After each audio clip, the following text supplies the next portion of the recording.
and what I need in that given moment. I think there's a quote from Bill Mason that describes it's like anybody who says they like portaging is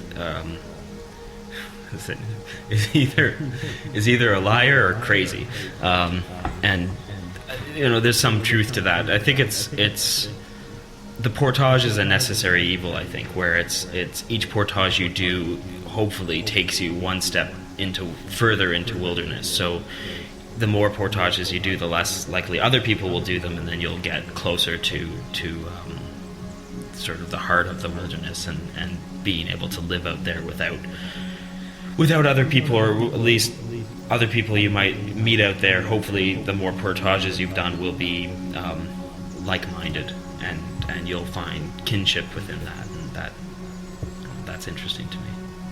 Okay, the business trip. The business trip is a tradition. I love it. I love telling people about it. An annual tradition that we've done where we go into the woods dressed in suits. I did not understand suit camping at all when they described it to me, and when I was invited on it, I was just glad to be able to go camping again. And I continued to not understand it until I showed up, and until after the first day, when, or maybe the second day, when we had gone through all these ridiculous ordeals. We had run out of water. I lost my camera, or lost my equipment, and my camera broke. And I was still in this business suit, and there was just something so absurd and hilarious about it. I jokingly at first said it's going to be business attire, suits and ties, and then that became a reality. It was a joke at first, and I said, no, actually everyone has to wear suits and ties the whole time. We did, and we enjoyed that. The absurdity of it, and the photos were good. It makes for good photos when you're wearing a suit in the woods. It's a classic look. So we kept doing that every year. And we wear the suits pretty much the whole time. We wear them throughout the portages and paddling. Sometimes if it's cold, we sleep in the suits if it gets brutal as that. And Cam often says this, that it becomes like a second skin to you. Most people think, suits, that's ridiculous, it's crazy. And part of the appeal, part of the reason we started doing it was because it was crazy. It was a silly, ridiculous thing to do. But once you start wearing them and just keep going, like, after the first couple of days, it just feels natural. It feels weird to not be in it. I haven't necessarily really thought about the longevity of the business trip as an entity. I'm not quite sure what it's doing. It's really interesting with what the responses we're getting from other people on Twitter, and I don't quite know what the next step with that is.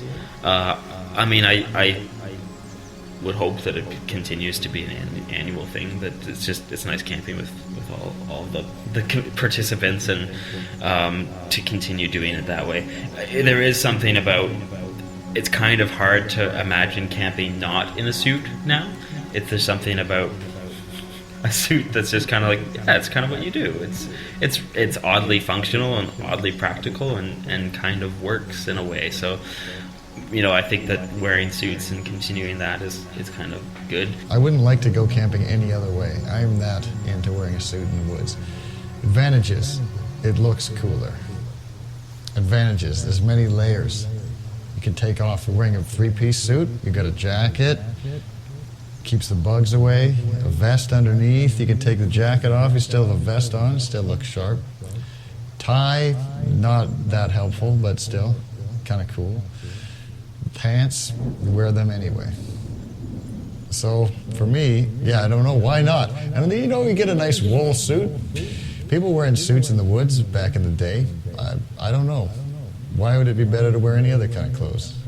It's tough if it's been raining the one day and you put your suit out. And the way we do trips, we never really do one full day at a campsite to kind of dry off things or whatever. So it's tricky if it rains. Your stuff gets all soaked, and sometimes we'll try and put it out or something to let it dry off a little bit in the morning, or just not to wear it because it's freezing cold. It's all wet and stuff at night. And then in the morning when you go to put it back on, there's this moment of like, oh God, like this freezing thing, why am I doing this? But then once it's on and you start moving, it's like, yeah, it's all right. I think we definitely need to do the Minas Link in suits, which is this other crazy canoe trip that sort of exists. That's basically you spend like 16 to 20 days going around Algonquin Park, and you go from each Algonquin Outfitter store. So you basically start in Huntsville, and then canoe up to the Brent store, and then down to Opeongo, and then to the one at Oxton Lake, and then back to Huntsville. And so it's that, and because that's a documented thing, like it's a route that was kind of created by some people too, and then they sort of document that within Algonquin Outfitters store, so you can kind of just in terms of just be like, well, everyone else did it, but no one's done it in suits yet. So that's kind of the, I think that would be good to do. I don't know if you got told the story about when we got to the access point and the woman who was giving us our permits. We told her, I think Carrie let it slip out. Somebody let slip what our route was going to be. Because it was like me, Carrie, and Jason getting to the access point to meet up with Will and Spencer and Cam and Laura. And we told them our route. And the woman at the access point station was like, nope, that's stupid. You are stupid. Do not do that. That is a stupid route. You will encounter nothing but pain. And we were like, whoa, okay, like no advice or anything? And she was like, yeah, the advice is don't do it. If I could go back now and tell her at least that we'd accomplished it, I would love to do that. I'm sure in telling her all of the hardships we experienced, she would say, well, yeah, friggin' obviously. But I would like to go back and tell her we did it. And being able to tell her we did it in the suits we were wearing.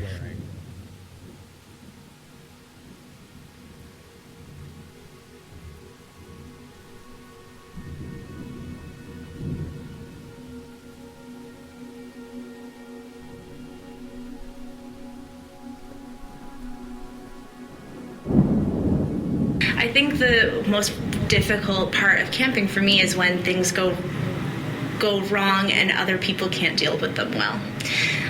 Because of course there's always going to be a hardship when camping. Of course you're going to be sore and tired, and maybe if you're used to really excellent food, you don't like the camping food either, right? And sleeping on the ground can suck as well.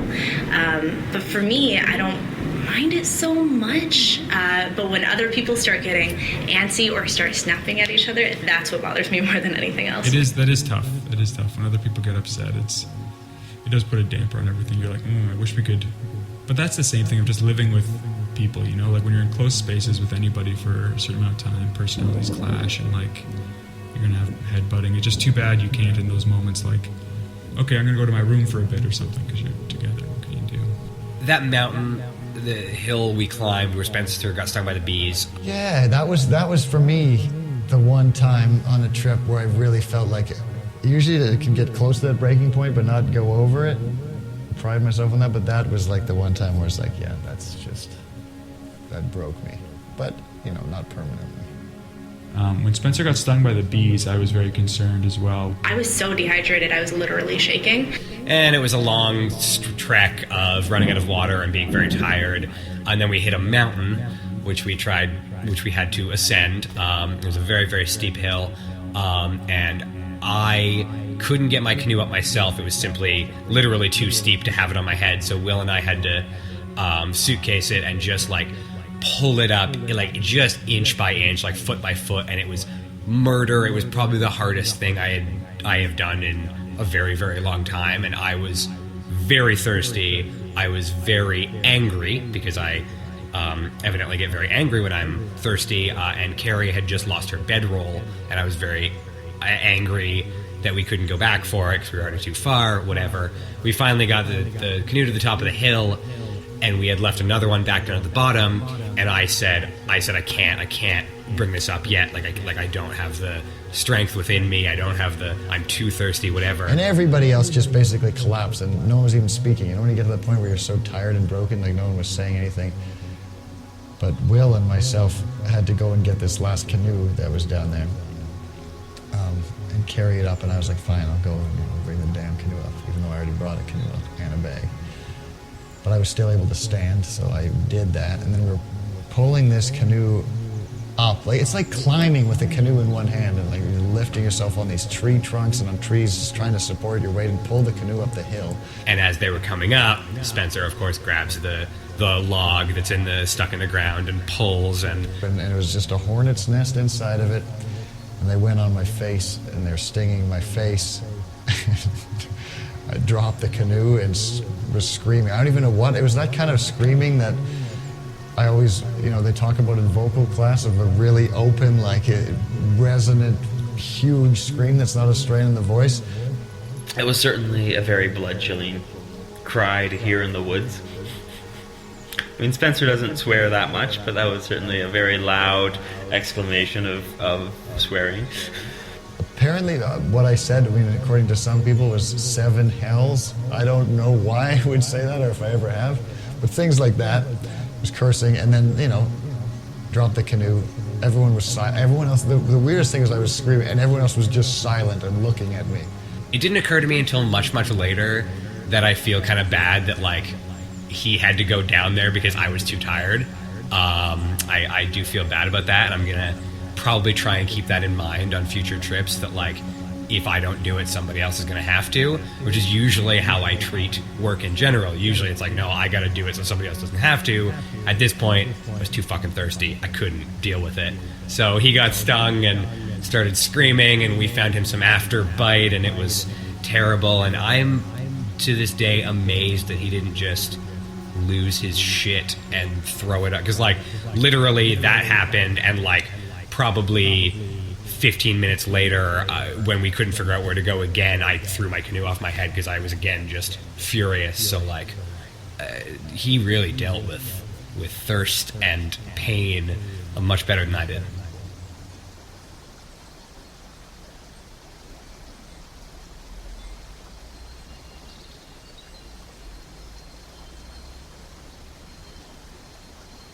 There's a lot of things I really like about camping.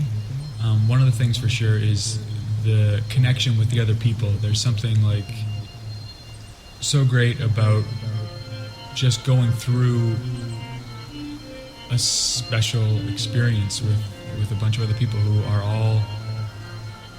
you're all just, you want to work hard to go through something that is like, I can't find the word for exactly, but you want to work hard to go through something that is unique and is an achievement, even though it's a ridiculous achievement in some ways. It's like, why did you have to go out there? But it's just, you do. And I don't know, you find this like cool thing with each other at the end of the day if you're all sitting there exhausted, and like some of the best moments are we've been pushing hard, just trying to like go through the trails for days and days, and we've been taking almost like no breaks and just like killing ourselves. And then, without really anyone saying it, just someone will kind of lie down on a mossy patch, and then somebody else will lie down beside them, and then we're all kind of just lying there watching the clouds. And it's just this amazing feeling. Being in the middle of the wilderness on a completely serene lake and being able to hear the loons calling in the distance, there's something really magical and peaceful and almost spiritual about that I love. I guess the peace, in a way, the quiet about it, or the sense of communion, or there's something about, I think it's just getting to the heart of that nature and being there and letting it speak to you in a way that I don't know, that you don't get when you're cut off in the cities and stuff. You get back to a basic instinct, I think, that hopefully rejuvenates in a way and kind of clears the mind and lets you just sort of think thoughts. Just let things kind of, and just listening to that, what's there. For me, a yearly camping trip, excursion into the wilderness is is a very important kind of reset button for my soul, if that makes any sense, or for my existence. I feel like it's the time that I kind of cleanse all the bullshit of my life in civilization over the past year. Yeah, it's like this kind of annual cleansing tradition. Feels like you're sweating out the grossness of civilization and taking in some kind of the suffering that I experience on a camping trip. I perhaps do not suffer enough in my regular life, so this is kind of that sort of atonement, like the monks kind of whipping themselves in that way. It sounds like it's religious. I mean, I don't consider it a religious experience, but it has those elements, the suffering and then the beauty of it. The suffering that allows you to